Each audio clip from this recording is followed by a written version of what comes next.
Welcome to War Bios, the podcast where we delve into the lives of history's greatest military minds and leaders.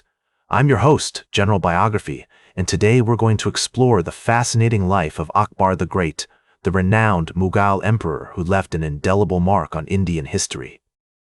Born in 1542, Akbar would go on to become one of the most successful and influential rulers of his time, known for his exceptional military prowess, administrative genius, and cultural achievements. To understand the man behind the legend, let's begin with Akbar's early life, a period marked by turmoil, displacement, and intellectual curiosity. On October 15, 1542, Akbar was born in Amarkot, a small town in present-day Sindh, Pakistan, to Humayun, the second Mughal emperor, and his wife, Hamida Banu Begum. This birth took place in a region of immense cultural and strategic significance, where the influence of Persian, Arabic, and Indian traditions converged. Akbar's childhood was anything but ordinary. In 1543, when he was just a year old, his family was forced to flee India due to the threat posed by Sher Shah Suri, an Afghan ruler who had usurped the Mughal throne.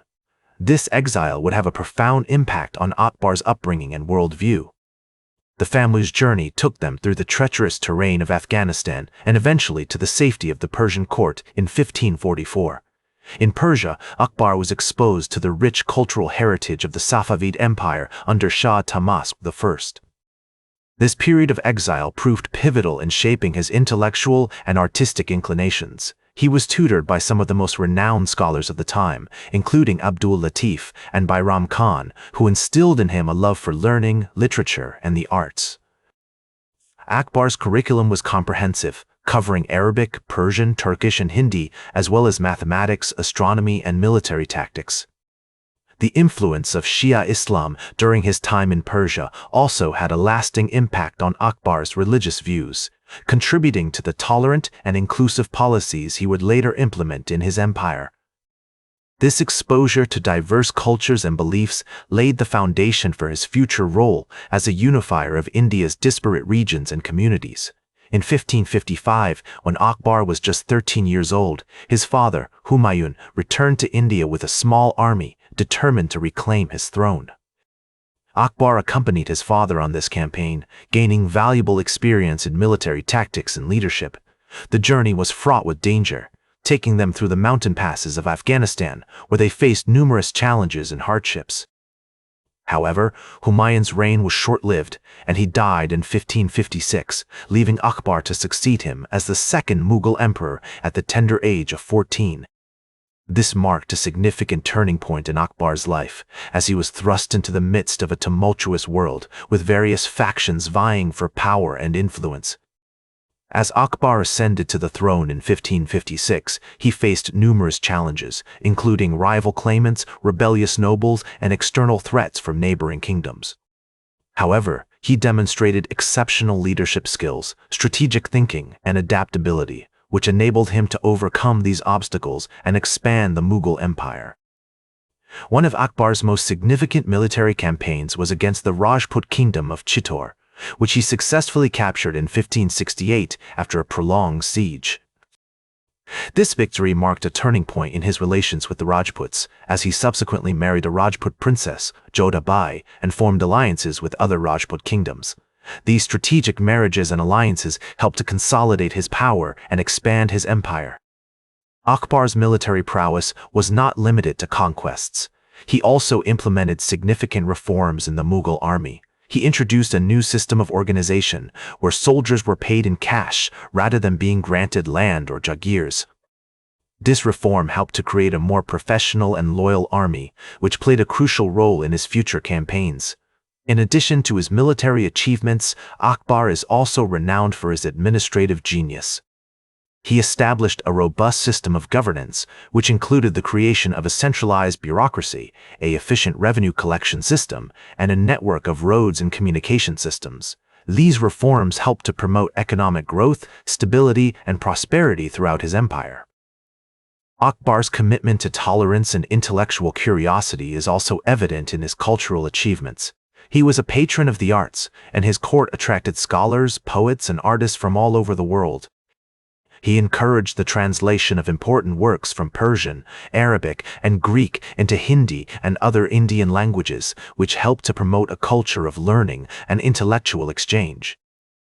The establishment of Fatehpur Sikri, a new capital city, is another testament to Akbar's vision and creativity. This magnificent city, built between 1571 and 1585, was designed as a center of learning, art, and culture, and it featured some of the most impressive architectural achievements of the Mughal era. Akbar's reign was also marked by significant social and economic reforms. He introduced laws to protect the rights of women, promoted trade and commerce, and encouraged the development of agriculture and industry. These reforms helped to create a more just and prosperous society where people from all backgrounds could thrive. As we explore Akbar's remarkable achievements, it becomes clear that his success was not solely due to his military prowess or administrative genius. His ability to connect with people from diverse backgrounds, his willingness to learn from others, and his commitment to tolerance and intellectual curiosity were essential factors in his success. As Akbar grew older, he began to focus on consolidating his empire and ensuring its continuation. He faced significant challenges, including the threat of rebellion from his own sons, who were eager to succeed him. In 1581, Akbar's eldest son, Selim, led a rebellion against him, but Akbar was able to quell the uprising and eventually reconcile with his son. Despite these challenges, Akbar continued to promote a culture of tolerance and intellectual curiosity. He established a new system of education, which emphasized the study of philosophy, literature, and science. He also encouraged the development of art and architecture, and his court attracted some of the most talented artists and craftsmen from all over the world.